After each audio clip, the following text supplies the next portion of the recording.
derecho fundamental y con el bien superior de la vida en Colombia, de la vida de los ciudadanos colombianos. Por tanto, no tendría que ser sujeto de polarizaciones. Los sistemas de salud del mundo evolucionan de manera permanente y en ninguna parte del mundo la evolución de los sistemas de salud se plantea como catástrofes apocalípticas, de que todo se destruyó. Eso es lo normal y común que se hace en todos los sistemas de salud del mundo. Hoy, a nivel global, después de la pandemia por el COVID-19, se han generado reflexiones sobre los sistemas de salud en el mundo y se adelantan reformas a todo nivel. No puede ser el tono del pánico, la parálisis del miedo, la que se tome el país para abordar esta discusión. Tiene que ser una discusión que yo propongo que sea razonable, serena, tranquila, donde se puedan reconocer, por supuesto, los avances, los acumulados del sistema de salud. No todo ha sido malo, pero también tenemos que atrevernos a replantear aquello que no ha funcionado. Y de eso se tratan las reformas de la salud en el mundo entero. En ese sentido, yo traía una presentación, sin embargo, como estoy, digamos, frente a un público que ya conoce muchos de los temas que vamos a discutir, quisiera referirme y puntualizar sobre algunas desinformaciones y sobre algunas confusiones que se han generado en el país para poder dar más claridad. Lo primero que debo plantear es que este proyecto de ley es una ley ordinaria que desarrolla los contenidos de una ley estatutaria en salud. Recuerdo yo muy bien que en un momento en que se presentó una ley estatutaria se intentó discutir la situación de las CPS y dijeron que eso no podía estar en una ley estatutaria, que eso era ordinario. Ahora que está en lo ordinario nos dicen que es estatutario, pero claramente esto es una ley ordinaria que desarrolla el cómo cumplir el qué, que es lo que define la ley estatutaria, que es el núcleo esencial del derecho a la salud. Ese es el qué que desarrolló la ley estatutaria. La ley ordinaria se propone desarrollar los cómo y por tanto esto en sentido estricto es una reforma a la ley 100, a la 1122, a la 1438, que son leyes ordinarias, se establecieron unos cómo. Evidentemente pudiese haber confusión en algunos artículos donde citamos la ley estatutaria, pero esto es un asunto que no es de fondo, es un asunto de técnica legislativa en la manera de redactarse, que se puede aclarar mucho más en la ponencia, de tal manera que no exista ninguna duda. Entre otras cosas, esta ley ordinaria da algunas facultades extraordinarias al presidente de la República para asumir algunas reglamentaciones. Eso no lo podría hacer una ley estatutaria. Entonces, en ese sentido, para nosotros es completamente claro, y lo que sí tiene esta ley es unos artículos que modifican una ley orgánica, que es la ley 715, que define algunos elementos de la descentralización del Sistema General de Participaciones. Para ello se hicieron consultas a diversos constitucionalistas, donde lo que advirtieron es que efectivamente una ley ordinaria con artículos extraordinarios puede ser presentada en sesiones extraordinarias del Congreso de la República, pero en el momento de la votación de los artículos de carácter orgánico tendría que garantizarse una votación calificada. Sería la exigencia que haría la Corte Constitucional en caso de demandas. Entonces, en ese sentido, estamos en los términos de la ley y la Constitución, y lo que se tenga que ajustar se ajustaría en la ponencia, pero estamos frente a una ley de contenidos ordinarios. Este es un primer elemento. El segundo elemento es, aquí ustedes pueden ver los capítulos que conforman este proyecto de ley, que son capítulos que podría tener, que han tenido leyes como la 1438, la 1122, solo que hay varios elementos. Lo primero es, el sistema tuvo unos avances en términos del aseguramiento social, entendiendo por aseguramiento social el principio solidario de la financiación del sistema. El aseguramiento social tiene que ver con que todos aportamos, algunos aportamos por la vía del presupuesto general de la nación vía impuestos, trabajadores y empresarios, en menor medida los empresarios, aportamos por cotizaciones y por los aportes empresariales, que son recursos públicos de la salud de destinación específica, claramente dicho por la Corte Constitucional, y el aseguramiento social tiene que ver con que quienes no nos enfermamos financiamos a quienes se enferman. Es un principio de solidaridad y en eso fue importante, digamos, el avance de la Ley 100. El aseguramiento social es ese. Otra cosa distinta es quién administra esos recursos públicos, porque ante la opinión pública se ha generado la confusión que el aseguramiento es el administrador del recurso. No, el aseguramiento es el principio de financiación, pero además el aseguramiento es todo el sistema, todo, la acción que hace la clínica, la acción que hace el hospital. También se ha atribuido aquello que se denomina gestión del riesgo o cuidado integral a un actor.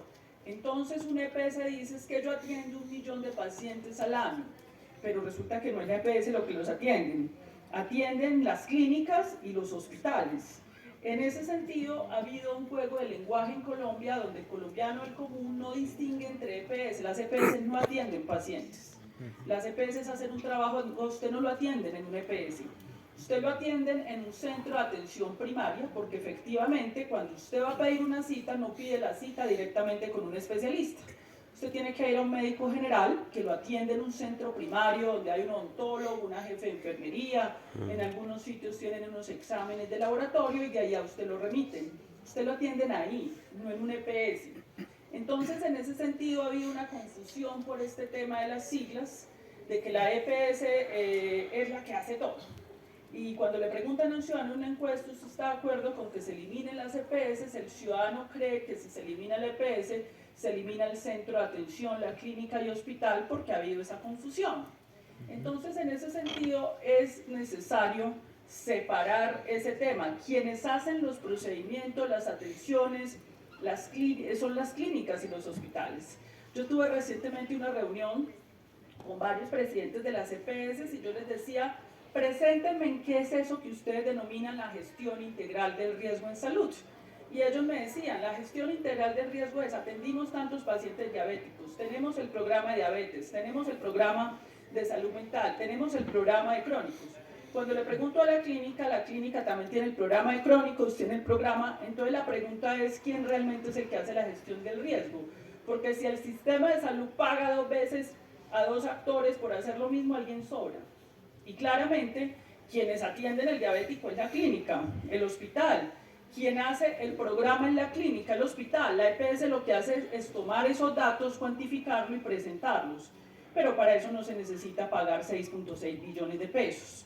Nosotros pagamos a las EPS anualmente por administrar el sistema 6.6 billones de pesos. Por cuantificar lo que hacen, ahí hay otra serie de actividades que realizan, pero lo que se denomina la gestión del riesgo en realidad es una función que ejerce hoy la red de prestación de servicios en Colombia. Entonces ese es un primer elemento. Pero ahora bien, tenemos otros temas, es que esto es un sistema que pone mucha plata, recursos públicos, con muy malos resultados en salud pública. ¿Y cómo se mide el desarrollo de un sistema de salud? Por sus indicadores trazadores de salud pública. Y esos indicadores trazadores de salud pública es, por ejemplo, la razón de mortalidad materna. Este es un modelado del Ministerio de Salud donde vemos cómo venía en caída en el Sistema Nacional de Salud y cómo posteriormente se pierde esa pendiente. Porque evidentemente el sistema de salud en Colombia realiza procedimientos en la mediana y alta complejidad y en eso tiene una relativa capacidad de reacción, a pesar de que el año pasado hubo más de 1 millón de quejas y reclamos a la Superintendencia de Salud por inatención, de los cuales 350.000 colombianos suplicaban por su vida, y esos 350.000, la mayoría, estaban en centros urbanos, porque el campesinado, el ciudadano de la zona dispersa y rural vulnerable no alcanza ni siquiera a poner estas quejas. Luego estamos hablando que es un sistema que atiende en la mediana y alta complejidad, abandona lo que es la atención primaria en salud, lo preventivo, el nivel primario, pero aún así en la mediana y alta complejidad 350.000 colombianos, mayoritariamente de las ciudades, atienden en zonas, suplican por su vida. O sea que tampoco es cierto que el sistema funcione en las ciudades y en el campo no. Es que en las ciudades también tenemos unos problemas muy serios, aún en la vocación misma del sistema, que es la mediana, la alta, es decir, el sistema se especializó en el cuidado de la enfermedad, no en la prevención, pero aún allí tiene diversos problemas y barreras de acceso ampliamente reconocidas en Colombia por el tema de la tutela.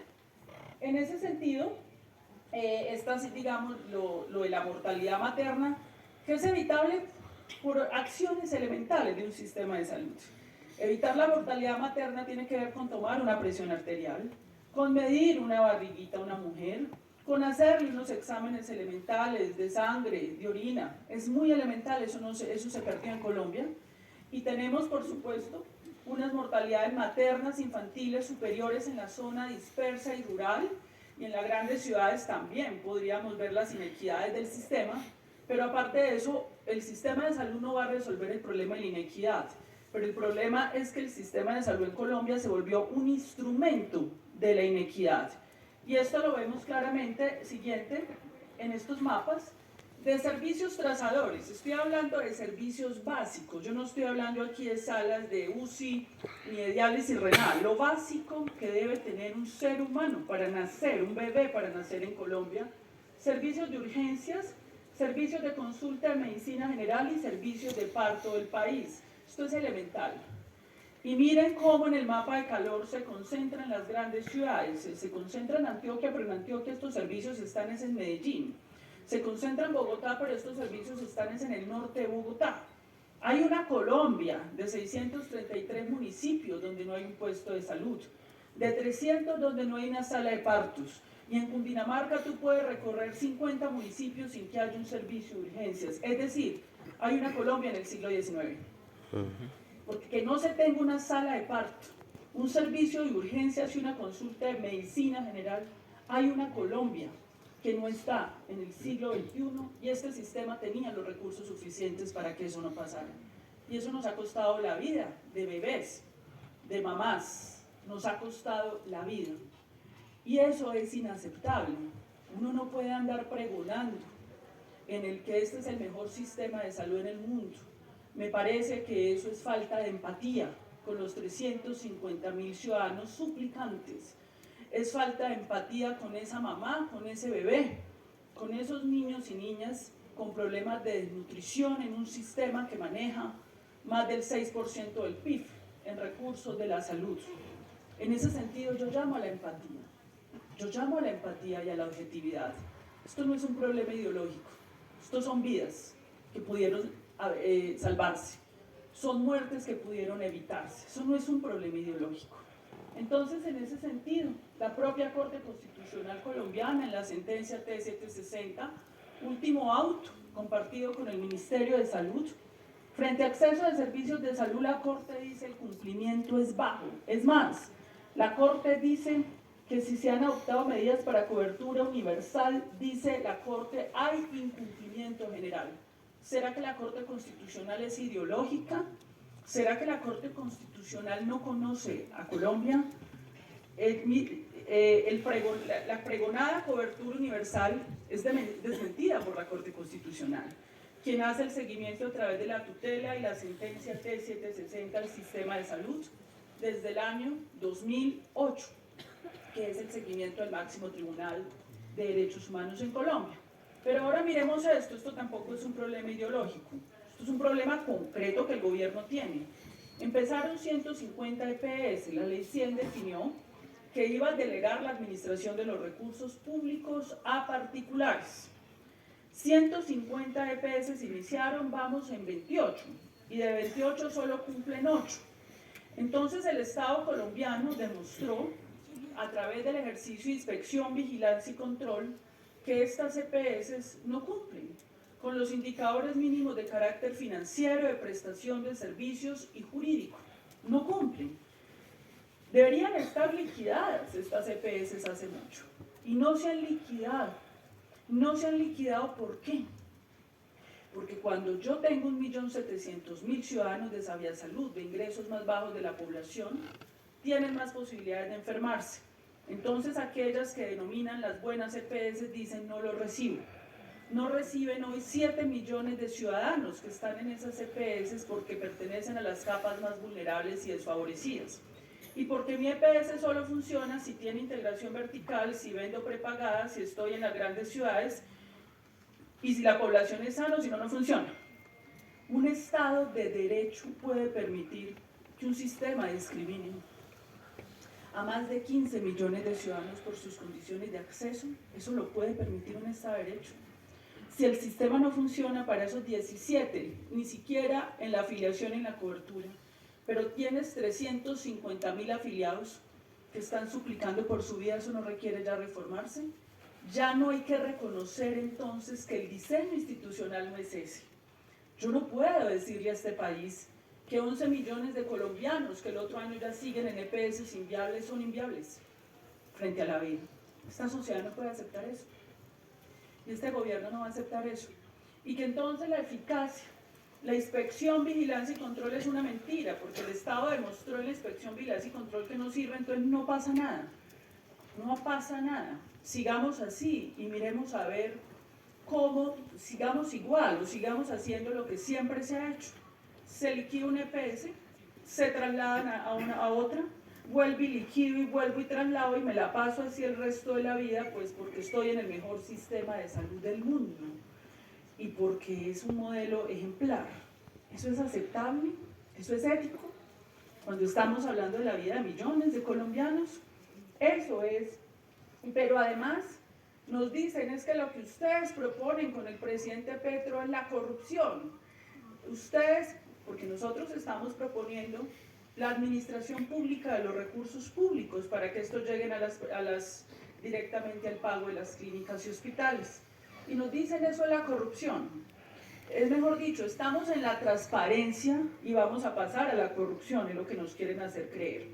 Este es un sistema, y aquí se han conocido casos de corrupción, donde el Fondo Público ADRES gira unos recursos públicos a particulares y de ahí en adelante no supimos. Hay deudas que superan los 23 billones de pesos de acuerdo a las cuentas por pagar de autorreportes de las EPS a la Superintendencia de Salud. Otra cosa son las cuentas por cobrar. El Fondo ADRES debe 2.8 billones a las EPS y las EPS deben 23 y hasta más porque resulta que esto no está en pesos constantes y una deuda que se adquirió hace 15 años hoy es más costosa. ¿Qué pasó allí? Tenemos un hueco por lo menos demostrado de 20 billones de pesos. Pero aparte de eso, hay suficiente literatura en Colombia que ha demostrado que con la salud se financió inclusive el paramilitarismo. ¿Qué garantiza que en esos particulares donde el Estado gira el recurso no hay injerencia de la clase política? ¿Quién garantiza eso? Cuando no tenemos ni siquiera en 3 décadas un sistema de información que nos diga claramente cuáles son las cuentas. Si las deudas reales son las cuentas por pagar de autorreporte de las EPS o las cuentas por cobrar de las clínicas y hospitales. Eso se vuelve un foco que posibilita la corrupción. Este no es un sistema transparente. Un sistema que no tenga ni las cuentas claras, que tiene un desfase de 20 billones, donde se paga, no hay un control ni siquiera de los contratos que se hacen, donde hay una serie de contratos leoninos. ¿Cómo va a ser un sistema transparente? Nosotros no estamos proponiendo la corrupción, nosotros estamos proponiendo corregir un diseño institucional proclive a la corrupción, opaco. Entonces, en ese sentido, ahí tenemos esas consideraciones. Ahora bien, vamos a entrar, ¿qué estamos proponiendo nosotros para controlar entonces este tema de la corrupción? No vamos a entrar en estigmatizaciones para poder hacer un debate público más limpio, porque lo que queremos es discutir los contenidos de la reforma, no la personalidad de un senador, un representante a la Cámara o del presidente. Esas son discusiones de los psiquiatras. Los psiquiatras permanentemente hacemos análisis de características de personalidad, caracteriología, lo llaman en el psicoanálisis, pero estamos en la discusión de la política pública. Y en ese sentido, en la discusión de la política pública, ¿qué es lo que nosotros estamos planteando? Uno de los elementos centrales de la reforma es el manejo público de los recursos públicos. Y ese manejo público, ¿en qué tiene que ver? Hoy tenemos ese fondo ADRES, y ese fondo ADRES lo vamos a especializar. El fondo ADRES en sí mismo es un sistema de información, solo que hoy el fondo ADRES es un girador, gira el 70% de los recursos públicos, pero el ordenador del gasto es otro. Entonces el ADRES es un girador ciego, no tiene el control de auditoría ni siquiera de esos giros, y el 10% del régimen contributivo. Queremos que el fondo ADRE no sea girador, sino pagador único. Así funcionan muchos sistemas de salud en el mundo. Eso no es una catástrofe, un apocalipsis. Nada se destruyó en Europa ni en América Latina, porque eso si hiciera así, eso mejoró mucho el flujo de los recursos. Entonces ese fondo ADRES va a desconcentrarse, no a descentralizarse, porque han repetido hasta la saciedad que le vamos a entregar la plata a los gobernadores y alcaldes. No es cierto que se vaya a entregar plata a gobernadores y alcaldes. Los gobernadores y alcaldes están molestos porque ellos decían, pero ¿cómo así que la descentralización no y la desconcentración? Entonces imagínense, lo vamos a desconcentrar para que esté en las regiones. ¿Y por qué desconcentrar? Porque el ADRES es un sistema de información, un sensor de las cuentas administrativas, de los procesos y procedimientos en clínicas y hospitales, y también del comportamiento de esas poblaciones allí en la afiliación al sistema, en la adscripción al sistema, porque hablamos ya de adscripción al sistema. Lo vamos a desconcentrar para que sea más eficaz. Y ese fondo ADRES tiene unos fondos regionales desconcentrados, pero por allá no va a pasar la plata. Tú necesitas esos fondos regionales para contabilizar los recursos que vas a pagar, porque los recursos se pagan directamente desde Bogotá a la clínica y el hospital, pero se contabilizan en ese fondo regional para poder organizar bien esas cuentas y eso sea claro y transparente. En ese sentido, también ese fondo ADRES va a tener un cambio en su junta directiva. El foro de Davos, donde estuvo el Gran Poder Económico Mundial, dijo: aquí nos toca volver a recuperar los elementos centrales del estado de bienestar.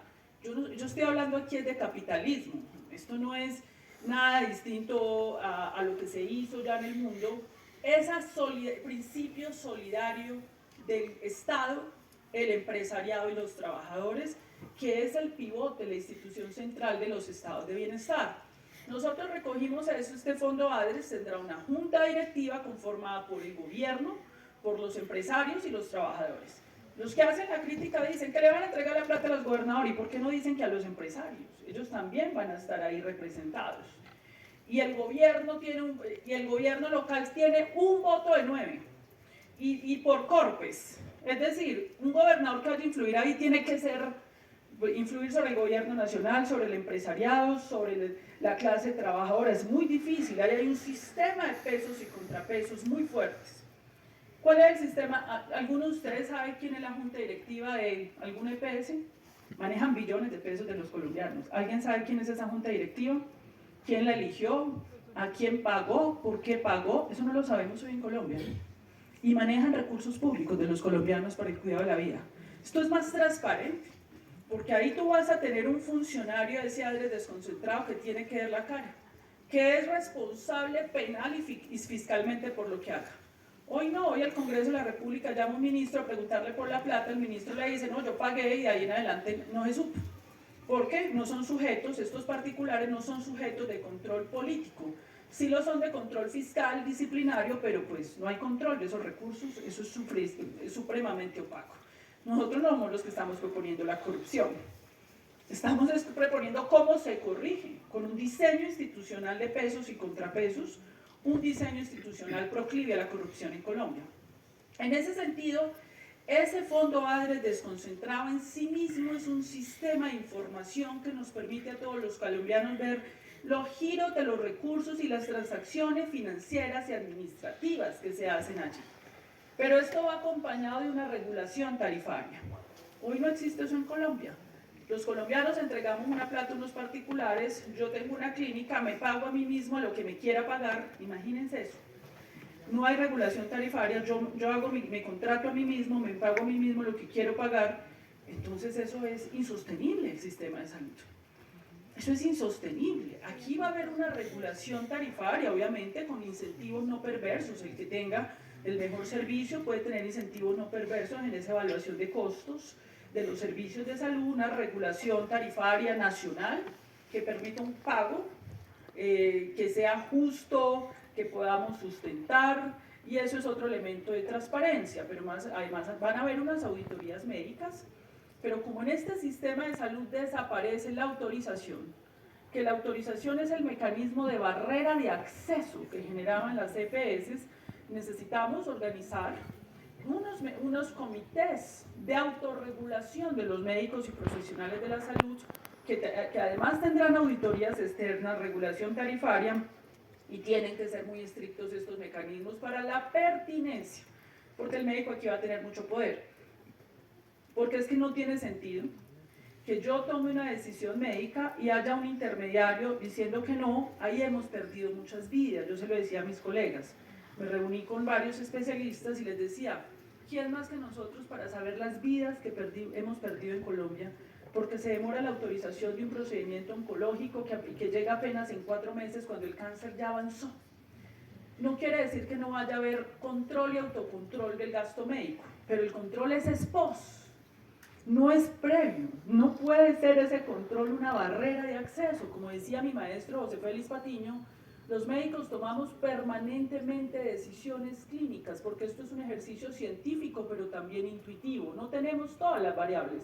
Un cirujano en un momento dado tiene que tomar decisiones que no esperaba, porque esto es el mundo de la incertidumbre, la biología del ser humano. Entonces, si espera la autorización, se murió el paciente porque estoy esperando. Eso no tiene sentido desde el ejercicio de la medicina y el cuidado de la vida.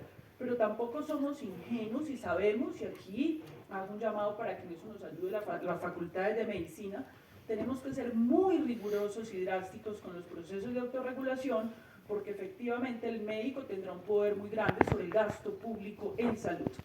Entonces eso va a ser un elemento muy importante allí. El otro elemento importante, digamos, también en eso son cómo protegemos esos recursos.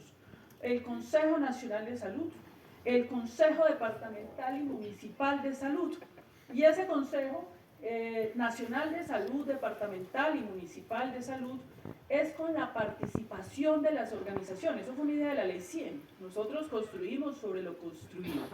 Y la Ley 100 decía, aquí vienen las organizaciones de las facultades de medicina, de los médicos, de las enfermeras, de los indígenas, de los pacientes, a participar en la discusión de la política pública. Porque si no, la política pública se vuelve tecnocrática.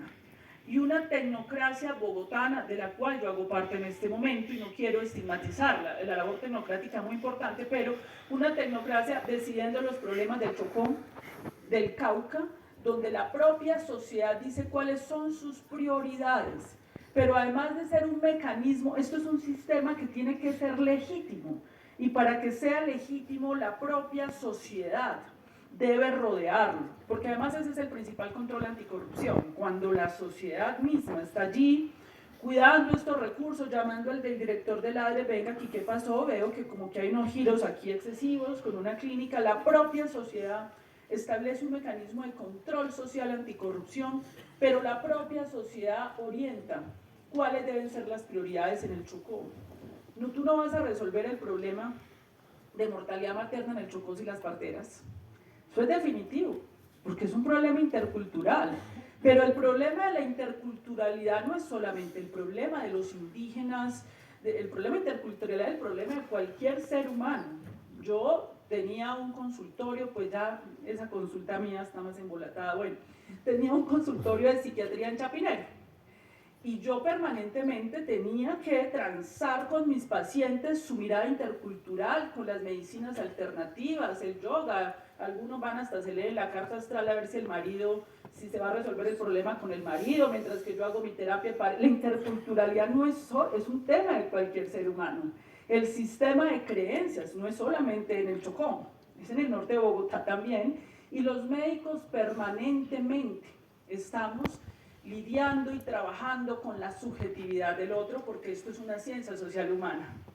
Esto es más cercano, el ejercicio médico es más cercano a la ciencia social humana que a una ciencia biológica fáctica, como las matemáticas.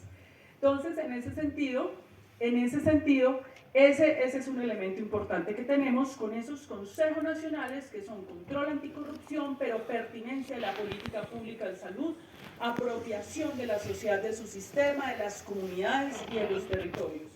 Siguiente. Entonces ahí ya hablé de ese eje fundamental. Vamos a hablar del otro eje y sigamos. La atención primaria en salud. ¿Y qué entendemos? Claro, aquí estoy con expertos. Acá está Mario Hernández y Román Vega. Imaginen yo explicándole a Román Vega, a Mario Hernández esto. Que que han producido los libros sobre esto. Pero ¿qué entendemos operativamente por atención primaria en salud? La atención primaria en salud no es solo lo promocional y preventivo, sino todo el sistema. Es la ruta del paciente que entra por el tema preventivo, promocional, por el primer nivel, y luego puede transcurrir, si aparece la enfermedad, a la red integral integrada de atención primaria en salud. Eso entendemos, pero operativamente para este sistema, cuando uno estudió odontología, enfermería, medicina, a uno le enseñaron algo que nunca practicamos. Es que el médico generalista, ese primer nivel, que primer nivel no quiere decir atención primaria, pero es uno de los elementos centrales que desapareció en Colombia, debe ser el que resuelva la mayoría de problemas de salud. Eso es un ABC en la medicina, pero eso no pasó. Aquí no pasó eso. Aquí todo se resuelve en el especialista, pues evidentemente si todo lo resuelve el especialista, pues se van a necesitar especialistas infinitamente. Entonces, en ese sentido, la atención primaria en salud operativamente, siguiente, mostremos el cuadro que me toca mostrar, es en Colombia la puerta de entrada al sistema es la enfermedad, cuando usted ya se tiene que ir a amputar, cuando ya está en diálisis o cuando ya tiene bien avanzado el cáncer.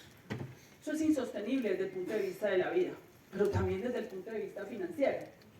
¿Qué es lo que queremos? Esta, por favor. Tenemos que construir ese nivel primario que en Colombia no existe. En Colombia habían centros de salud y puestos de salud que entraron en ruinas, porque las EPS no les interesa contratarlos. Porque la EPS le interesa contratar es su integración vertical. En Bogotá, salas de parto en el sur que nadie contrata, porque no les interesó eso. Y allá se juega la vida. La mayoría de problemas, allá se salvan vidas. En ese nivel primario, donde esos equipos extramurales con el médico, el odontólogo, la enfermera, se dirigen a las comunidades a detectar la enfermedad y a tratarla en sus inicios, allá resolvemos muchos problemas. La mortalidad materna, la desnutrición infantil. Y no quiere decir que no se vaya a necesitar la mediana y alta complejidad, pero cuando organizamos el sistema con ese nivel primario, el paciente que llega a la mediana y alta complejidad sí llega con oportunidad. Es que tú no puedes tener un sistema de salud donde un médico internista se dedica a manejar una hipertensión mensualmente porque el sistema genera una facturación. Es que un médico internista no va a estar manejando una hipertensión. Mientras que el paciente que realmente necesita al internista está a 6 meses de cita. Eso es absurdo. Entonces eso se destruyó en Colombia porque el sistema se fue hacia la facturación. Yo necesito facturar más y no a resolver esos problemas que se pueden resolver en ese nivel primario. Entonces, operativamente ese nivel primario es todo el tema de la salud pública, del territorio, de los determinantes sociales de la salud, del trabajo con las comunidades sobre el tema del agua potable, la gestión básica, el medio ambiente, pero también es esa atención básica inmediata, la consulta de urgencias inicial, la atención del parto. Ya un niño en Colombia nace por casualidad por un parto vaginal, cuando la mayoría de partos deberían ser natural, termina una cesárea en otra ciudad, la mamá, o cuando no muere la mamá, porque no alcanza a llegar, porque no hay esos servicios básicos en su territorio. Entonces esa atención, inclusive vamos a llevar ese nivel primario a que haya especialidades básicas, como la ginecología, como la pediatría. Y yo me reunía con los especialistas y les dije, organicémonos para que los especialistas de manera ambulatoria nos organizamos y vamos a esos centros de atención primaria en salud. Resolvemos la mayoría de problemas. Habrá algunos que no podamos y nos toca mandar el paciente a la mediana y alta complejidad. Nos organizamos. Y no le estoy diciendo que usted se tenga que ir a vivir un mes al Guainía, pero organicémonos para que usted se vaya 15 días. Y hay un artículo aquí que habla del hospital itinerante. Hagamos un hospital de especialistas itinerantes que se desplacen por el territorio nacional. Este sistema tiene la plata para resolver ese problema, para poder llevar esa consulta ambulatoria a las comunidades y que el radiólogo pueda apoyar al médico general para hacer diagnósticos tempranos. Seguramente al principio habrá una inducción a la demanda, pero luego eso se equipara con el hecho de que ya vas a evitar de que muchas más personas lleguen al cáncer avanzado. Organicemos. Yo sé que hay una ética hipocrática en el ejercicio médico y yo sé que muchos médicos especialistas estamos dispuestos a hacer eso y están dispuestos a ir a acompañar las comunidades, y para eso dentro de la financiación miramos unos incentivos para que puedan ir allá. Podemos armar turnos de 10 días, si usted quiere estar 10 días pues aquí en las ciudades y luego se va para allá. Y yo creo que eso es posible. Si tenemos una planificación de la salud pública para que esos recursos se destinen a ese transporte del hospital itinerante, acompañando el centro de atención primaria en salud, ahí salvamos muchas vidas en Colombia. Entonces, en ese sentido, ese centro, el anterior, el cuadro que siempre pongo, ¿cuánto cuesta eso? Porque aquí obviamente están los servicios primarios, los complementarios. Para 17 millones de colombianos, que es la Colombia profunda del hospital público, eso cuesta 8.7 billones. Con personal formalizado, transporte, con todo, ahí está cuantificado pruebas diagnósticas, ditamizaje, medicamentos esenciales de baja complejidad, atenciones, todo. Y para todo el país eso cuesta 24.8 billones. Eso no es plata para el sistema de salud en Colombia. Pero estos no son costos adicionales. Yo quiero decir, porque es que ha habido mucha tergiversación para decir, vea, esto cuesta 24 billones, esto no lo paga, es que estos recursos los tiene el sistema. Por eso vienen los 5 artículos donde vamos a modificar unos recursos que ya tiene el sistema para que esos recursos del sistema de salud vayan por oferta y esos recursos gradualmente lo vamos direccionando. Los sistemas de salud en el mundo invierten 30% en atención primaria. En Colombia creo que pues allá se da una plata a las EPS del régimen contributivo que haya prevención, pero yo no sé cuántas veces los han llamado ustedes de su EPS a hacerse el examen de próstata o la mamografía. Tenemos unos recursos del PIC que equivalen a 1.2 billones de pesos, plan de intervenciones colectivas, pero la mitad se lo gastan en vigilancia piel. O sea, realmente sistémico no es pírrico lo que se utiliza en esto. Aquí es empezar a direccionar esos recursos en un plan decenal para irlos aumentando paulatinamente, y hay estudios en el mundo ya aprobados donde en la medida que usted va instaurando este sistema disminuye la mediana y alta complejidad y va trasladando los recursos. No necesita plata adicional. Necesitamos es una voluntad política del Congreso para permitir el cambio de esta vocación de los recursos de la salud. Y por ahí resolvemos, y aquí resolvemos muchos problemas. Lo que nosotros estamos diciendo es, un bebé, una mamá tiene derecho a nacer en Colombia y a tener su maternidad. Es lo básico que tiene que considerar un Estado de Derecho. Esto no tiene por qué generar odio. ¿Por qué genera esto odio? Una sociedad no debería polarizarse por esto. Esto es lo básico que un Estado de Derecho y una sociedad solidaria, una sociedad que tenga en el centro el sentido de la vida debería garantizar.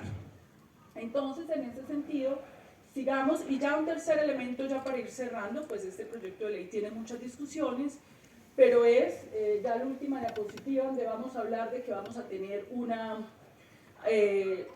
régimen de inspección, vigilancia y control con una superintendencia descentralizada, que ya lo es, pero le vamos a poner más dientes para que pueda actuar. Vamos a tener un régimen laboral especial donde de ninguna manera el especialista va a terminar en carrera administrativa. Lo que queremos es un contrato laboral sin exclusividad para el médico especialista, es decir, un régimen laboral especial con una diversidad de formas de contratación que no contemple la tercerización y que no contemple, digamos, la OPS, sino que gradualmente vamos llegando a la laboralización del sector salud, y ahí tendremos algunas flexibilidades con supraespecialidades donde se podrá pagar algunos tratamientos por evento, porque no podemos amarrar un supraespecialista a una sola institución porque seguramente se van a requerir esos procedimientos. Revisamos los sistemas de salud de la Unión Europea y por esa vía en esos sistemas de información de la Unión Europea, sistemas de salud, revisamos lo más flexible dentro de un régimen laboral especial.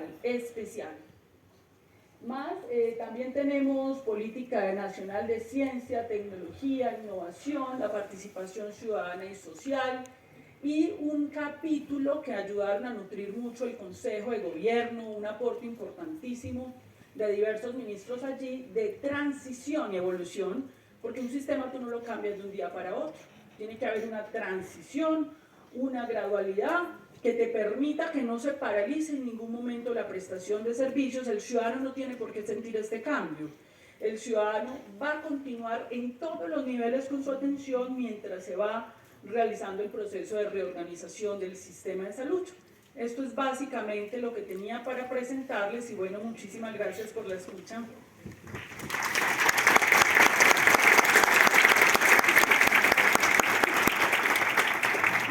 Bueno, muchísimas gracias a nuestra ministra, doctora Carolina Corcho.